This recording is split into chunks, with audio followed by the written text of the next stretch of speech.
À chaque fois que je me balade, je peux pas m'empêcher de trouver ces deux choses incroyables. L'herbe, en français, a encore un H. Il n'est plus prononcé depuis au moins 2000 ans, ce bon vieil H, et pourtant, on l'a encore. Et la feuille, oui en français, bon, ça se prononce à peu près comme ça s'écrit, mais en espagnol, hoja, on a aussi un H, mais qui, cette fois, vient d'un F latin. Mais en espagnol, on ne prononce plus ce H, on dit pas hoja, non, on dit hora. Le destin du H, deux fois, dans deux langues au moins, et beaucoup plus en vérité, différentes, a été de ne servir à rien. Et oui, c'est une lettre fossile. Alors ça peut servir à bloquer la liaison pour les mots venant du germanique, mais pour les mots venant du latin, le destin du H, c'est de servir de décoration. Mais le plus tragique dans ce destin, c'est que quand on a réemprunté plein de mots germaniques, comme le français l'a fait, avec des mots liés à la guerre, etc., comme la H, eh bien, il a eu un second souffle. Ce H a enfin servi à noter un son qui était prononcé. Enfin, la réintroduction du H.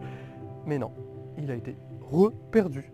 Non pas une fois, mais deux fois. C'est quand même pas de chance pour ce pauvre H. A bientôt sur Queen 9 et sans H.